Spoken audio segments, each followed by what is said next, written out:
Square VCD লাগবে সব সময় স্ক্রু কলারের মুখে, স্ক্রু কলারের মুখে।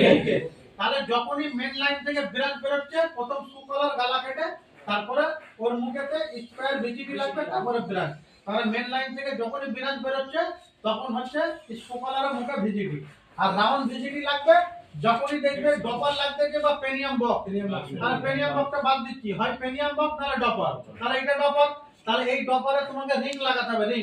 রিং লাগাবার পরে সামনে মেন কাটকে রাউন্ড ভিজিডি লাগাতে হবে।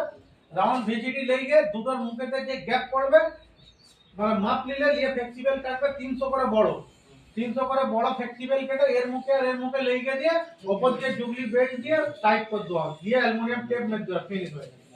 তারপরে যখন হাওয়ার ভেতর থেকে আসবে এসে আর এসে নিজে রুমে দিতে থাকে, ঠিক আছে।